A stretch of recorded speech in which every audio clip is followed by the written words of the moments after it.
बिस्मिल्लाहिर्रहमानिर्रहीम, अस्सलाम वालेकुम। खेलों की खबरों पर तबसरों और तजियों सजे स्कोर के एक और प्रोग्राम के साथ सैयद याया हुसैनी आपकी खिदमत में हाजिर है। पाकिस्तान और न्यूजीलैंड की क्रिकेट टीमें 5 T20 मैचों की सीरीज़ का चौथा मैच खेलने के लिए लाहौर से अब पहुंच चुकी हैं इस्लामाबाद, जहां पाकिस्तान और न्यूजीलैंड की क्रिकेट टीमों के दरमियान चौथा T20 पिंडी क्रिकेट स्टेडियम रावलपिंडी में कल मुनक्किद होगा।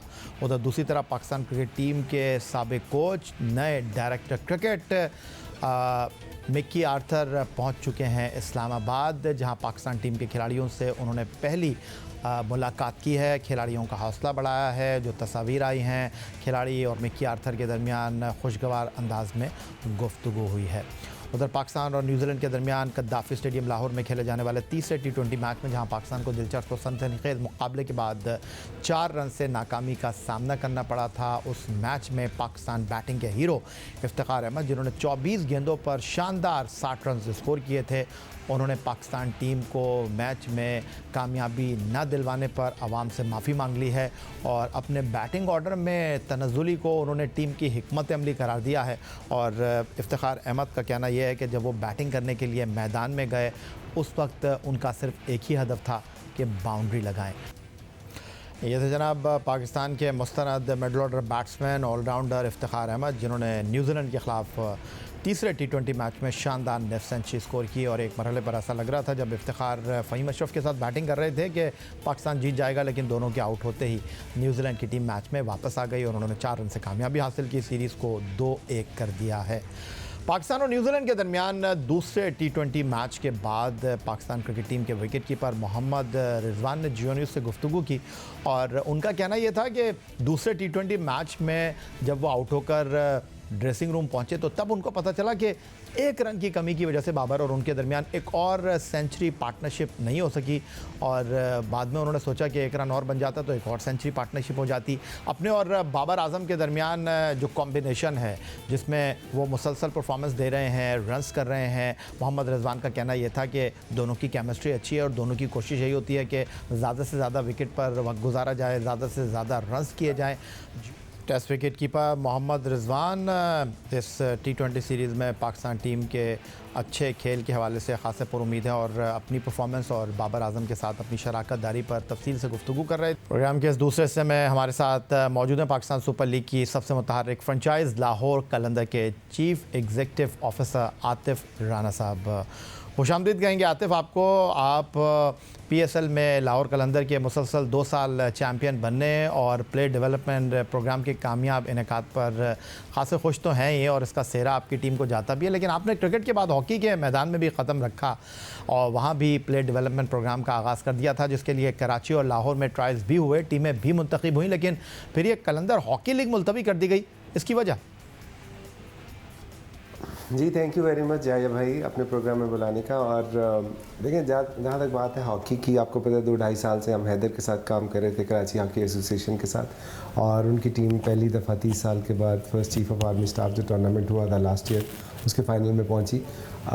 तो उसके बाद जब Haider secretary Pakistan hockey federation बने तो यही सोचा कि यहाँ से हम हॉकी का रिवाइवल करेंगे और जिस तरह प्लेयर डेवलपमेंट प्रोग्राम हमने क्रिकेट में किया था उस तरह हॉकी में भी करेंगे। लेकिन क्रिकेट में आपको पता है हमारे पास अपनी टीम थी, अगर कोई नहीं भी खिलाता तो हम उसको खिला लेंगे, और इसके अलावा ऑस्ट्रेलिया से और इंग्लैंड से और साउथ अफ्रीका से, नमीबिया से हमारा कॉन्ट्रैक्ट है तो वहाँ पे भी उनको भेज सकते हैं। हॉकी में अनफॉर्चुनेटली ऐसा नहीं है। हॉकी में जो एक कलेक्टिव एफर्ट की ज़रूरत है वो उस तरह नहीं हो पाई। हमारी कोशिश थी कि सिंध गवर्नमेंट को, पंजाब गवर्नमेंट को साथ मिला के चले, और वो जो पंजाब और कराची और लाहौर का जो मैच था उसको तो हमने ऑर्गेनाइज़ कराना था, उसके ऊपर तो काम हो रहा है। दरम्यान में पाकिस्तान जूनियर एशिया कप आ रहा था, सो हमारा ख्याल था कि हम रमज़ान के अंदर उसका कैंप लगाएं और फिर उसका टूर्नामेंट करवा के रमज़ान में तो उसमें जो बेस्ट ऑफ द बेस्ट बच्चे हैं उनको मलेशिया भेजें और वहाँ से फिर वो उधर जाएँ। तो उसमें 2 चैलेंजेस आ गए। उसमें ये एक चैलेंज ये आ गया कि टाइम शॉर्ट था, तो अगर हम कैंप ना लगाते, टूर्नामेंट कराते, तो हॉकी के कोचेज़ और सिलेक्टर्स जो है उन्होंने रिक्वेस्ट की कि यार आप इसको अगर डिले कर दें, बिकॉज अदरवाइज़ ये होगा कि हमारा जो हमने बच्चों की ट्रेनिंग पे काम करना है वो हर्ट होगा। तो उसके बाद फिर हमने पंजाब गवर्नमेंट से भी, चूँकि वो भी इसमें पार्टिसिपेट करना चाह रहे थे, उनका ख्याल था कि हम उसके साथ साथ पंजाब में हॉकी लीग करवाएं। सो हमारा ये ख्याल था कि भी नेशनल लेवल पे इसको रखते हैं। सो उसके अंदर फिर उन्होंने ये सोचा कि नहीं, अभी हम पंजाब में हॉकी लीग करवाएंगे पंजाब की, और उसके बाद फिर हम इसकी तरफ देखेंगे। तो जब एक ऑलरेडी हॉकी लीग पंजाब में हो रही है, उसके बाद कैंप भी लगना है, तो उसमें कोई ऐसा पॉइंट नहीं था कि हम ज़बरदस्ती जो है वहाँ पे हॉकी का टूर्नामेंट करवाने की कोशिश करते हैं, क्योंकि आपको पता है कि हम जो भी करते हैं किसी मकसद के तहत करते हैं, टिक इन द बॉक्स के लिए नहीं करते कि चूँकि हमने बॉक्स टिक करना है कि जी हमने कहा था टूर्नामेंट होगा तो चले टूर्नामेंट हो गया। तो टूर्नामेंट तो जस्ट एक शो केस होता है जहाँ आप टैलेंट दिखाते हैं। तो इस वजह से उस पर भी हम काम कर रहे हैं। तो इंशाल्लाह आने वाले वक्तों में हम इसका पीछा छोड़ेंगे नहीं, लेकिन जो सही तरीका है उसी तरीके से आगे बढ़ेंगे। हम ज़बरदस्ती आगे बढ़ने की कोशिश नहीं करेंगे। चलें, ये तो अच्छा हो गया, आपने तमाम मामले की वजाहत कर दी, क्योंकि इस बारे में जो सवाल उठ रहे थे आपने हमारे प्लेटफॉर्म से इसका खुलासा कर दिया। लेकिन आप पाकिस्तान सुपर लीग में वो पहली टीम बनी जिसने अपने टाइटल का दिफा किया।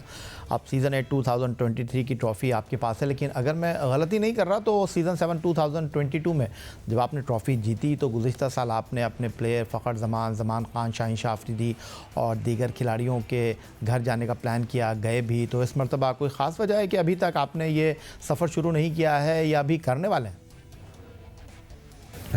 या भाई देखिए, ऑब्वियसली हम हमेशा से कहते हैं कि हार जो है वो हमारी है और जीत जो है वो प्लेयर्स की है, उनकी फैमिलीज़ की है और हमारे फैंस की है। और उसके बाद अल्लाह ताला का करम है कि हम दोबारा भी जीते। जैसे ही हम, आपको पता है 19 को हम जीते हैं और 22-23 को रमज़ान मुबारक शुरू हो गया। ऑब्वियसली इबादत का महीना होता है, लोग इबादत पे ज़्यादा तवज्जो देते हैं। हमने ये सोचा था कि इंशाल्लाह रमज़ान के बाद जो है वो हम इस ट्रॉफ़ी को लेके दोबारा प्लेयर के जो है फैमिलीज़ उनके पास जाएंगे। और फिर ऑब्वियसली शाहीन हमारे कैप्टन हैं, हमारी जान है, हमारी फैमिली है, तो सबसे पहले हम वहाँ से शुरू करेंगे। बल्कि मैं आपसे रिक्वेस्ट करूँगा कि आप ज़रूर उस मौके पे ज़रूर तशरीफ़ लाएँ और आप फिर देखें कि कैसा फ़कीदुल मिसाल इस्तकबाल करते हैं शाहीन के जो इलाके के लोग हैं, और वो कितना मोहब्बत करते हैं शाहीन से। और ऑब्वियसली कलंदर शाहीन की फैमिली का ऐसा है तो कलंदर से भी। इंशाल्लाह ईद के बाद आप देखेंगे कि हम ये सफ़र फिर शुरू करेंगे। गुज़िश्ता साल तो आप बग़ैर बताए चले गए थे। हाँ, आप हमें रावलाकोट लेकर गए थे, इस मरतबा आप हमें बुलाएं तो ज़रूर चलूँगा आपके साथ। या भाई ऑब्वियसली पिछली दफ़ा भी अचानक आइडिया आया, ऑब्वियसली आपकी भी मसरूफियात होती हैं, तो वो हमने लेस दैन 24 आवर्स में वो डिसाइड किया। ऑब्वियसली आप कराची में होते हैं तो वहाँ से फिर आपका ट्रैवल करना और वो भी चैलेंज बनता है। तो इस दफ़ा मैं आपको प्री प्लान बता रहा हूँ, तो आपकी भी कोई वो मसरूफियत आड़े नहीं आ सकेगी। और आपको याद है जब रावलाकोट भी आपने अच्छा कि याद किया, करवाया हमें, 2017 या 18 की बात है, जब हम जा रहे थे तो मैंने आपको कहा यार जब आप आ जाएँ। आपने कहा यार क्या करना है, मैंने कहा चलें आके एक दफ़ा देख तो लें। और फिर जब बाय रोड आप हमारे साथ वहाँ एंटर हुए तो मुझे आपके अल्फाज याद है, आपने कहा कि यार thank you for calling me, क्योंकि this is history in the making. जिस तरह लोगों ने वालहाना अंदाज में आपका और सलमान इरशाद का इस्तकबाल किया। अच्छा आतिफ राना साहब, मैं अगर गलती नहीं कर रहा तो जो इत्तलात मेरे पास हैं वो ये हैं कि कुछ दिन पहले आपने कहा था कि जो हाई परफॉर्मेंस सेंटर का बुनियादी मकसद है वो ये है कि मुकम्मल इक्विप क्रिकेटर को आगे लाना है। और अख़वत फाउंडेशन हो या टेफ्टा के साथ मुआहिदा, इसके पीछे आपकी एक सोच थी कि आपने तालीम याफ्ता क्रिकेटर्स को आगे लेकर आने का प्लान किया। लेकिन अब सुना है कि इसमें कोई नया कदम रखने जा रहे हैं आप जीती हुई ट्रॉफ़ी यूनिवर्सिटीज़ लेकर गए हैं और इस साल भी आपका ऐसा ही इरादा है, लेकिन इस मरतबा कोई ख़ास मकसद है, वो मकसद मैं जानना चाहूँगा। देखिए यानी भाई, आपको याद है कि यूनिवर्सिटी ग्रांट कमीशन की एक टीम होती थी, और आपको मुझे याद है कि आकिब भाई ये बात बताते हैं कि जब गवर्नमेंट कॉलेज और सिविल लाइंस का मैच होता था तो 10,000 बंदा जो है उसको देखने आता था। आज आपके डोमेस्टिक में अगर डोमेस्टिक का मैच हो रहा हो, इवन सिटीज़ का भी हो रहा हो, तो मेरा ख्याल है 10-15 लोग से ज़्यादा नहीं होते। हाँ, आपको पता है कि ये प्लेटफॉर्म हमने बनाई पाकिस्तानी यूथ के लिए था। जो तो स्किलफुल यूथ थी उसको तो हमने आपके सामने शोकेस कर दिया। वो शाहीन हो, हारिस हो, फ़खर हो, जमान खान हो, अब्दुल्ला शफीक हो, कामरान गुलाम हो, एहसानुल्लाह हो, उसामा मीर हो, उस्मान कादिर हो, सलमान इरशाद, एक लंबी लिस्ट है। 19 प्लेयर या अभी इस दफ़ा हमारे जो PSL में डिफरेंट टीमों की तरफ से जो हमारे प्लेयर डेवलपमेंट प्रोग्राम से निकले थे वो खेल रहे थे। अब ज़रूरत इस अमर की आ गई थी कि अब एक ब्रांड हमारा बन चुका है, टीम हमारी स्ट्रेंथन हो चुकी है, तो अब हम ये एक्सरसाइज कर सकते हैं कि हम यूनिवर्सिटी बेस जो है वो क्रिकेट को रिवाइज़ करें। और उसके लिए हमने 4 यूनिवर्सिटीज़ हम सिलेक्ट करेंगे। कराची में हमारी टीम जाएगी, उन सिलेक्ट करेगी, उनकी टीम बनाएगी यूनिवर्सिटीज़ की, और 4 ही हम लाहौर में बनाएंगे। वो आपस में वहाँ 4 खेलेंगी और उसमें जो फाइनलिस्ट होगा वो लाहौर की फाइनलिस्ट के साथ कलंदर साहिब परफॉर्मेंस सेंटर में खेलेगा, और फिर उसमें से जो टैलेंट निकल के सामने आएगा उसको इंटरनेशनल भी हम प्लेस करेंगे और अपनी टीम में भी जगह देंगे। दैट्स वंडरफुल आतिफ राना साहब, एक और वंडरफुल आइडिया के लिए कराची वाले वैसे आपसे शिकायत करते हैं, उनको शिकायत रहती है, लेकिन आप कराची वालों की शिकायत तो दूर कर रहे हैं, लेकिन पूरे पाकिस्तान का आप क्या करेंगे? पूरे पाकिस्तान में यूनिवर्सिटीज़ का जाल बिछा हुआ है, तो आपसे वो शिकवा करेंगे सिर्फ कराची और लाहौर की यूनिवर्सिटीज़ ही क्यों? देखिए, बात ये है, जर्नी ऑफ 1000 माइल जो है वो पहले स्टेप से शुरू होती है। तो अब जब हमने प्लेयर डेवलपमेंट भी शुरू किया था, तो हमने सिर्फ पंजाब में ट्रायल किया, तो सब लोगों ने ये कहा था कि देखिए जी, क्या सिंध आपका नहीं है, क्या बलूचिस्तान आपका नहीं है, क्या कश्मीर आपका नहीं है, क्या केपी आपका नहीं है, क्या फाटा आपका नहीं है, इस्लामाबाद आपका नहीं है। तो फिर आपने देखा कि ओवर पीरियड ऑफ टाइम उसका दायरा इख्तियार हमने पूरे मुल्क तक फैला दिया, और फिर उससे बहुत ज़बरदस्त टैलेंट उभर के सामने आया। तो ये तो देखिए स्टार्ट है, ये पहले सीज़न में हम ये करने जा रहे हैं। अगर ये सक्सेसफुल होगा तो इंशाल्लाह बाकी शहरों को भी इसके अंदर इंक्लूड करेंगे, स्पेशली पेशावर को, और क्योंकि वहाँ बहुत ज़्यादा टैलेंट है, और उसकी यूनिवर्सिटीज़ को भी शामिल करेंगे, कोयटा की यूनिवर्सिटी को भी शामिल करेंगे क्योंकि उधर भी टैलेंट है, और इसी तरह गिलगित और आज़ाद कश्मीर के अंदर भी हम ज़रूर कोशिश करेंगे कि वहाँ भी जाएँ और इस्लामाबाद को भी ना भूलें। आतिफ राना साहब, ये आइडियाज़ देता कौन है आपको? पहले प्लेयर डेवलपमेंट प्रोग्राम, फिर हाई परफॉर्मेंस सेंटर, और कौमी खेल के मैदान में भी आपने क़दम रख दिया। अब अगरचे अभी तक आपने इसे पाए तकमील तक नहीं पहुंचाया है, इससे मंजिल तक अभी आपको पहुंचना है।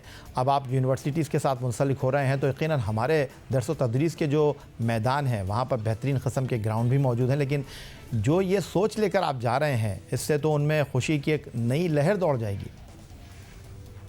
देखिए याया भाई, आपने देखा कि जब शाहीन ग्राउंड में उतरता है, हारिस ग्राउंड में उतरता है, जमान ग्राउंड में उतरता है, और डेविड वीज़े उतरता है, राशिद खान उतरता है, फ़खर, तो वो प्रोफेशन के साथ नहीं खेल रहे होते, वो पैशन के साथ खेल रहे होते हैं।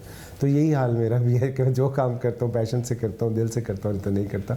सो अब जब हम ये बात करते हैं, और फिर आप जैसे भाई भी जो गाइड करते रहते हैं, जहाँ पे हम थोड़ा डेविएट करने की कोशिश करते हैं, वहाँ पर हमें तवज्जो दिलाते हैं कि यार ये ज़रा इस तरह की बजाय अगर इस तरह कर ले तो ज़्यादा बेहतर हो जाएगा। तो ये टीम वर्क है, आप हैं, समीन हैं, आकिब भाई हूँ, मैं हूँ, बाकी हमारे जो एसोसिएट्स हैं। सो उनके मिलजुल के मशवरे से जब आप चलते हैं, तो जब आप एक फ़ैमिली को खूबसूरत बनाते हैं, तो फैमिली सही मानों में खूबसूरत बन के फिर उभरती है। बेहतरीन। आतिफ राना साहब, पाकिस्तान क्रिकेट के लिए जो आप काम कर रहे हैं लाहौर कलंदर के प्लेटफॉर्म से, उसको हम कहेंगे वंडरफुल, और डेफिनेटली आपके इस नए जो एक काम करने के लिए आपने ठानी है, उसके लिए मेरी आपके लिए पेशगी जो है वो मुबारकबाद है, बेस्ट विशेज़ हैं। तो आतिफ राना की गुफ्तगू आपने सुनी, चीफ एग्जीक्यूटिव ऑफिसर लाहौर कलंदर। एक ब्रेक की तरफ मूव करेंगे, लेकिन जब ब्रेक से वापस लौटेंगे तो पाकिस्तान टेबल टेनिस की उभरती हुई खिलाड़ी हूर फवाद हमारे साथ होंगी, और बोस्टन मैराथन में पाकिस्तान की नुमाइंदगी करने वाले वाहिद एथलीट जियो न्यूज़ के एंकर मोहम्मद जुनैद हमारे साथ अमेरिका से टेलीफोन लाइन पर मौजूद होंगे। रमज़ान और उससे कबल पाकिस्तान की नंबर 1 टेबल टेनिस खिलाड़ी हायका हसन से आपकी मुलाकात करवाई थी, और आज हम आपकी मुलाकात करवा रहे हैं 14 साला हूर फवाद से, जो हाल ही में फैसलाबाद में होने वाले मास्टर्स कप में हायका हसन को फाइनल में शिकस्त से 2-4 कर चुकी हैं। हूर फवाद इस वक्त पाकिस्तान टेबल टेनिस रैंकिंग में नंबर 2 प्लेयर हैं, और जूनियर लेवल पर वो पहली पोजीशन हासिल किए हुए हैं। हूर फवाद पाकिस्तान की पहली खातून खिलाड़ी हैं जिन्होंने इस साल मार्च में इराक़ में होने वाले WTT यूथ कंटेंडर सलमानिया के मिक्स डबल में तलाई तमगा हासिल किया है। मिक्स डबल में उनकी साथी सऊदी अरेबिया से ताल्लुक़ रखने वाली खिलाड़ी थी। इसके अलावा ऑल पाकिस्तान मास्टर्स कप में, विमेन कप और अंडर 15 जूनियर नेशनल की भी हूर चैम्पियन रही हैं। हूर फवाद ने वर्ल्ड चैम्पियनशिप के साथ साउथ एशियन रीजन के लिए भी क्वालिफाई कर लिया है, जहां वो श्रीलंकन खिलाड़ी को शिकस्त देने में कामयाब रही थी। तो स्टूडियो में हमें ज्वाइन कर रही हैं पाकिस्तान की उभरती हुई टेबल टेनिस खिलाड़ी हूर। खुशामदीद कहेंगे आपको, और सबसे पहले तो मैं ये जानना चाहूँगा कि माशाल्लाह आप कितने साल की हैं और कितनी उम्र में आपने इस खेल के साथ अपना ताल्लुक़ जोड़ा? अस्सलाम वालेकुम। जी वालेकुम सलाम। मैंने 9 साल की उम्र में खेलना शुरू किया, और अभी मैं 14 साल की हूँ। अच्छा, अभी माशाल्लाह आप 14 साल की हैं, तो क्यों इस खेल की तरफ आप आई? किसी और खेल की तरफ क्यों नहीं गई? शुरू से घर में इस गेम को देखा कि सब बड़े खेलते थे, तो उनको देख के मेरे अंदर कौन भी खेलते थे? बड़े अब्बू, अम्मी, बहन, भाई, कौन? समझे कि ये हमारा एक फैमिली गेम है, तो बाबा क्लब लेवल पे खेलते थे, उनको देख के मुझे और मेरी बहन को शौक़ हुआ कि हम दोनों खेलें। तो बाबा ने हमें सपोर्ट किया है और बाबा का ही सबसे बड़ा हाथ है कि आज मेरी इतनी सारी अचीवमेंट्स हैं। अच्छा, तो माशाल्लाह 9 साल की उम्र में आपने खेल शुरू किया और अभी आप 14 साल की हैं, अभी आपने बहुत कुछ करना है। तो कितने घंटे माशाल्लाह आप ट्रेनिंग करती हैं और अब तक की जो आपकी फतूहात हैं पाकिस्तान की सतह पर, पाकिस्तान से बाहर जाकर इराक़ में, श्रीलंका में जो आप खेली हैं, उससे मुतमईन हैं आप? मेरा जो गोल है वो है वर्ल्ड चैम्पियन बनना और मैं डेली 3 आवर्स प्रैक्टिस करती हूँ शाम में और सुबह के टाइम मैं फ़िटनेस करती हूँ 3 आवर्स। लाइक डेली मैं 6 आवर्स टोटल अपने गेम को देती हूँ। और बाकी जो अगर मैं बात करूँ कि जो मैंने अचीवमेंट्स किए हैं उससे मैं खुश हूँ, बट ये कि अभी और भी बहुत सारी चीज़ें हैं जो मैंने अभी अचीव करनी है। और भी बहुत सारी चीज़ें आपने अचीव करनी है और उसमें टॉप ऑफ द लिस्ट जो है वो वर्ल्ड चैम्पियन बनना है। तो वर्ल्ड चैम्पियन बनने के लिए तो और बड़ी मेहनत करना पड़ेगी। अभी तो आप सिर्फ 3 घंटे मेहनत करती हैं, मेरा ख्याल है 30 घंटे भी कम होंगे। अगर मुझे ज़्यादा से ज़्यादा टूर्नामेंट्स खेलने को मिलें तो ये भी मुमकिन हो सकता है, क्योंकि उससे मुझे एक्सप्लोजर मिलेगा और मुझे और उनके साथ खेलने का, जो टॉप प्लेयर्स हैं उनके साथ खेलने का मौका मिलेगा। तो ये कि जब मैं अपने से अच्छे प्लेयर्स के साथ खेलूँगी तो मेरा लेवल भी अप होगा और हाँ कुछ भी पॉसिबल है कि मैं उनको फिर डिफ़ीट भी कर सकती हूँ। क्योंकि अभी जब मैं इस्लामिक गेम्स में गई तो इस्लामिक गेम्स में जो इस्लामिक गेम चैम्पियन बनी उससे मेरा अगर इतना अच्छा मैच रहा है तो अगर मुझे और ज़्यादा एक्सप्लोजर मिले तो मैं मुझे लगता है कि मैं विन भी कर सकती हूँ, अच्छी फ़ाइट के बजाय उनसे विन भी कर सकती हूँ। अच्छा, पढ़ते हो आप? जी। क्या करती हैं? मैं 9th क्लास में हूँ और अभी बायो की स्टूडेंट हूँ। तो फिर पढ़ना तो पड़ता है आपको, तो फिर मैनेज कैसे करती हैं पढ़ाई को और खेल को साथ साथ? अगर कुछ करना है तो उसके लिए थोड़ी बहुत कुर्बानियाँ भी देनी पड़ती हैं, तो मैनेज तो करना पड़ेगा अगर आपने गेम भी साथ कैरी ऑन रखना है, बिकॉज स्टडीज़ आर इम्पॉर्टेंट। अच्छा, टेबल टेनिस में अगर हम बात करें, यू आर नाउ 15 और हाइका आई थिंक मेरे ख्याल 16 साल की हैं। तो जो पाकिस्तान टेबल टेनिस में इस वक्त हम ख़वातीन खिलाड़ियों की बात करते हैं तो आप हो गई, हाइका हो गई, तो इनको पाकिस्तान टेबल टेनिस का हम फ्यूचर कह सकते हैं। लेकिन ये मुझे बताएं कि ये जो आपसे उम्र में बड़े खिलाड़ी हैं उनके साथ कैसा मुकाबला आपका होता है? जो मुझसे टेबल टेनिस में काफ़ी ज़्यादा उम्र के भी खिलाड़ी हैं जिनको हमने हराया हुआ, लाइक 45 इयर्स के ऐसे भी हैं और लाइक 18-19 ऐसे भी। तो उनके ये है कि उनका एक्सपीरियंस हमसे ज़्यादा है, बट ये कि हम अपनी फ़िटनेस से उनको हरा देते हैं। फिटनेस से हरा देते हैं, टेक्निक से नहीं हराते? लाइक टेक्निक एंड फिटनेस बहुत लंबा लेकर चलती हैं गेम को? हाँ, मतलब कि हम उनको हिलाते हैं, क्योंकि पॉसिबल तो नहीं है ना कि आप इतना ज़्यादा मूवमेंट कर पाओ जितना हम कर सकते हैं। तो हाँ, टेक्निक और अपने फुटवर्क, क्योंकि बाबा कहा करते थे कि किसी का अगर एक्सपीरियंस ज़्यादा है तो उसको आप अपने गेम तो आप दोनों का इक्वल ही है, बट उनका एक्सपीरियंस है और आपकी फ़िटनेस है, तो आप अगर उनको डिफीट कर सकते हो तो अपनी फ़िटनेस से कर सकते हो। वैसे अगर देखा जाए तो राइट एज में आपने इस खेल के साथ अपना ताल्लुक़ जोड़ा है और यू आर जस्ट नाउ 15, तो मेरा ख्याल है कि आप बिल्कुल सही डायरेक्शन में जा रही हैं। लेकिन आपको लगता है कि आपको किसी अच्छे कोच की ज़रूरत है, कुछ 1-2 अच्छे टूर्स की ज़रूरत है कि आप चाइना जाएं, जापान जाएं, किसी यूरोपीय मुल्क में जाएं, क्योंकि वहाँ पर जो इस खेल का स्टैंडर्ड है वो आपके खेल को और इन्हेंस कर सकता है? मैं आपको एक बात बताऊँ कि अभी मुझे चाइना से स्कॉलरशिप मिली है 1 मंथ के कैंप के लिए, तो इंशाल्लाह मैं जून में चाइना जाऊंगी फॉर ट्रेनिंग।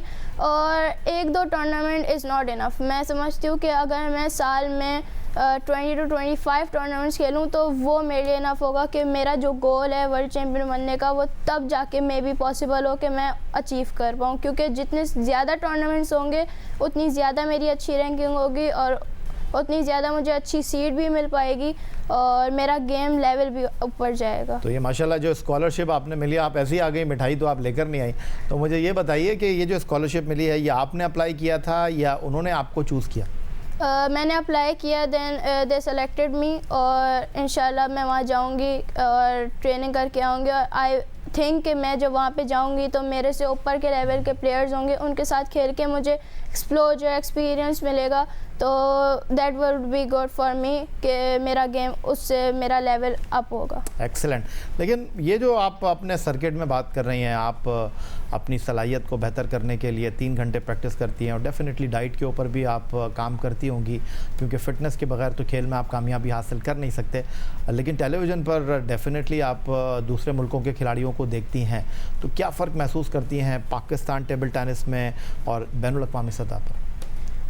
मैं ये डिफरेंस फ़ील करती हूँ कि उनको स्पॉन्सर्स ज़्यादा से ज़्यादा मिलते हैं, बट यहाँ पे ये है कि हमें अपने ओन पे जाना पड़ता है। लाइक बाबा मुझे अपने ओन पे इंटरनेशनल टूर्नामेंट्स खिलाते हैं, तो मेरी ये अपील है कि मुझे ज़्यादा से ज़्यादा स्पॉन्सर्स मिले कि मैं भी उनकी तरह ज़्यादा टूर्नामेंट्स में खेल पाऊँ। बिकॉज इंडिया है वो अगर साल में 20 टूर्नामेंट खेलती है तो हम 2 खेलते हैं, तो मैं चाहती हूँ कि हम भी ज़्यादा टूर्नामेंट्स खेल पाएँ कि हम उनके लेवल पे पहुँच पाएँ।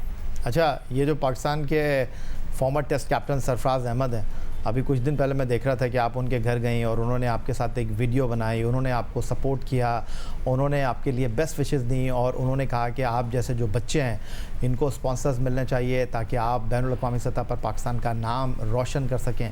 तो आप सरफराज को जानती हैं या सरफराज से ऐसी ही मुलाकात हो गई? हर कोई सरफराज को जानता है और मैं उनकी बहुत बड़ी फ़ैन भी हूँ कि वो बहुत अच्छे कैप्टन थे पाकिस्तान की टीम के। और हाँ, उनकी अपील करने के बाद भी मुझे ऐसा लगता है कि अभी तक मुझे किसी स्पॉन्सर ने बुलाया नहीं। सो मेरी अभी भी यही रिक्वेस्ट होगी कि मुझे स्पॉन्सर करें ताकि मैं इवेंट्स में पार्टिसिपेट कर पाऊँ।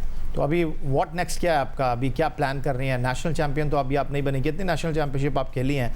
मास्टर्स कब आपने फैसलाबाद में जीता है? नेशनल्स जब मैंने पहली खेली थी उसमें मेरा एक ब्रॉन्ज और एक सिल्वर आया, बट जब मैंने दूसरी खेली उसमें मेरे 2 गोल्ड मेडल आए, और अभी जो मैंने रिसेंटली खेली उसमें मेरे 1 सिल्वर और 1 गोल्ड और 1 ब्रॉन्ज आया। तो इंशाल्लाह अगली जो नेशनल होगी मेरा उसमें टारगेट है कि मैं नेशनल चैम्पियन बनूं। और अगर मेरे आगे आने वाले टूर्नामेंट्स की बात करूं तो अभी रिसेंटली साउथ एशियन जूनियर आ रही है इंडिया में, और आई होप कि अगर मुझे वीज़ा मिला तो मैं उधर पार्टिसिपेट करूंगी। उसके बाद फिर एशियन जूनियर आएगी कतर में, वहाँ पे मैंने पार्टिसिपेट करना है, और आगे अभी काफ़ी सारे टूर्नामेंट्स आ रहे हैं, तो मेरी कोशिश है कि मैं उन सब में पार्टिसिपेट कर पाऊँ। तो ये थी जनाब हूर फवाद, पाकिस्तान की नंबर 2 टेबल टेनिस प्लेयर, और इनकी गुफ्तगू आपने सुनी। और अब कुछ बात कर लेते हैं बॉस्टन में होने वाली 127वीं बॉस्टन मैराथन की रेस में 100 से ज़्यादा ममालिक के 30,000 एथलीट्स ने हिस्सा लिया। कीनिया के एथलीट्स ने इस मैराथन में कामयाबी हासिल की। 127 बॉस्टनवी मैराथन में 100 मुल्कों के 30,000 से ज़्यादा एथलीट्स की शिरकत, और एथलीट्स ने हॉपपेंटन से बॉस्टन तक 26.2 मील का फासला तय किया। मर्दों में केनिया के एवान चेबेट और ख़वातीन में हेलन ओब्री पहले नंबर पर रहीं। और पाकिस्तान की जानिब से जियो न्यूज़ के एंकर मोहम्मद जुनैद भी इसमें शरीक रहे, जो इस वक्त टेलीफोन लाइन पर हमारे साथ मौजूद हैं। जुनैद, खुश आमदीद कहेंगे आपको। आपने तो हैरान कर दिया। एक तरफ आप टीवी स्क्रीन पर बेहतरीन अंदाज में एंकरिंग कर रहे होते हैं, और अब खेल के मैदान में भी आपने ख़ुद को मनवाने की ठान ली है। 127वीं बॉस्टन मैराथन में आप भी शरीक हुए। क्या पाकिस्तान की जानिब से सिर्फ आप ही रेस में हिस्सा ले रहे थे या फिर और भी पाकिस्तानी शरीक थे? मेरे कहने का मतलब यह है कि बॉस्टन में रहने वाले पाकिस्तानियों की नहीं, बल्कि आप जैसे पाकिस्तान से जाने वाले, इस रेस में हिस्सा लेने वाले कितने लोग थे, और इस रेस में कितने पाकिस्तानी शरीक हुए? या बहुत शुक्रिया। ये एक खेल से लगाव ऐसी चीज़ है जो आपकी शौक की बुनियाद पर होता है, और आप खुद इससे बहुत अच्छे से वाकिफ हैं कि पाकिस्तानी जिस खेल में दिलचस्पी रखते हैं उसमें फिर भरपूर तरीके से अपनी सलाहियतों को मनवाते हैं। लेकिन ये बात सही, पाकिस्तान एक ऐसे मुल्क है जहाँ क्रिकेट के बता बहुत ज़्यादा है लेकिन दूसरे खेलों में दिलचस्पी बहुत कम है, और रनिंग या मैराथन रनिंग के अंदर दिलचस्पी किसी भी और खेल से बहुत ज़्यादा कम है। तो इसीलिए इसको बदलने की ठानी कुछ बरस पहले, और कराची में एक बहुत ही बेहतरीन रनिंग कम्युनिटी मौजूद है जिसमें कई लोग इससे पहले बर्लिन, लंदन और शिकागो मैराथन में शिरकत कर चुके हैं। पर हमारी जो पाकिस्तान की मीडिया इंडस्ट्री है, सहाफ़ी हल्के हैं, इसमें ऐसी कोई रिवायत नहीं थी कि सहाफ़ी भी खेल के मैदान में सरगर्म हो और मैराथन में हिस्सा लें। तो ये कह सकते हैं कि मेरे बॉस्टन मैराथन में हिस्सा लेने से इस सिलसिले का आगाज़ हुआ है, और आपका जो सवाल है पाकिस्तानियों से मुताल्लिक, यकीनन इसमें कोई शक नहीं कि अमेरिका में, बरतानिया में बसने वाले कई पाकिस्तानी ऐसे हैं जो मैराथन में शिरकत करते हैं। और इस बॉस्टन मैराथन में भी 5 और ऐसे पाकिस्तानी निजात अमरीकी शहरी थे जिन्होंने इसमें शिरकत की। उसमें सलमान खान, हामिद बट, प्रेम कुमार, आमिर और शारिक शामिल हैं। लेकिन इस बुनियाद पर अगर हम सिर्फ सोचें कि पाकिस्तान से खास तौर पर वो शहरी जिसके पास सिर्फ पाकिस्तान की शहरियत हो, पाकिस्तान का पासपोर्ट हो, उसमें से किसने शिरकत की, तो उसमें यकीनन मैं शामिल हूँ। और इसी चीज़ को हम मुमकिन बनाना चाहते हैं कि पाकिस्तानी खेलों के मैदान में सरगर्मों और मैराथन में हिस्सा लेना चाहें तो उनको फिर बरतानिया या अमेरिका के पासपोर्ट या उसकी शहरियत के बगैर भी वो इसमें हिस्सा ले सके। तो जुनैद साहब ये बताइएगा कि 26.2 मील का फासला था इस मैराथन रेस का, तो जब रेस में हिस्सा लिया तो क्या सोचा था फिनिश कर लेंगे? यकीनन दुनिया के बेहतरीन एथलीट इस रेस में हिस्सा ले रहे थे, उनके साथ शरीक होना एक एजाज़ की बात थी। रेस पूरी की या फिर थक गए दरमियान में, और किस तरह ख्याल आया कि आपको इस रेस में हिस्सा लेना चाहिए? जी यार देखिए, ये इसमें तो कोई शक नहीं कि जो भी मैराथन में हिस्सा लेता है वो ये ठान कर ही आता है कि वो अपनी रेस को मुकम्मल करेगा, चाहे वो कोई मर्द हो, खवातीन हो, कोई भी अफराद इसमें शिरकत कर रहे हैं। तो ये तो इरादा बिल्कुल था कि मैराथन को मुकम्मल करना है। कितने वक्त में ये फासला तय होगा, ये एक इंतहाई मुश्किल काम है। रेस वाले दिन इसके लिए फैसला करना पड़ता है मौसम को देख के, और इस बॉस्टन मैराथन में बहुत तेज बारिश भी हुई, उसकी वजह से भी ये आसान मैराथन नहीं रही थी और बड़ी ही एक मुश्किल तरीन मैराथन कहलाती है। इसमें चढ़ाई बहुत है, हिल्स हैं, और मशहूर ज़माना हार्ट ब्रेक हिल है, न्यूटन हिल है, जिस पे चढ़ते हुए बड़े बड़े एथलीट्स जो हैं उनकी रफ्तार कम हो जाती है। तो एक मुश्किल मरहला था, लेकिन बस जो तैयारी की थी, जो मेहनत की थी और जो इरादा था, उसमें कामयाबी मिली। और मैंने 3 घंटे 36 मिनट कुछ सेकंड में इस मैराथन को मुकम्मल किया, जिसको रनिंग की कम्युनिटी में, रनिंग की दुनिया में इज्जत और कदर की निगाह से देखा जाता है अगर आप 4 घंटे से कम में कोई मैराथन मुकम्मल करते हैं। बहुत शुक्रिया मोहम्मद जुनैद साहब।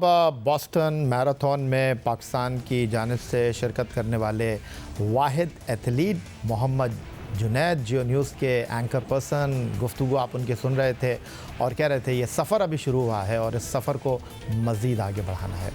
तो हमारी नेक ख्वाहिशात जुनैद आपके लिए कि आप इसी तरह दौड़ते रहें, कामयाबियाँ हासिल करते रहें और ख़ुद को मनवाएं।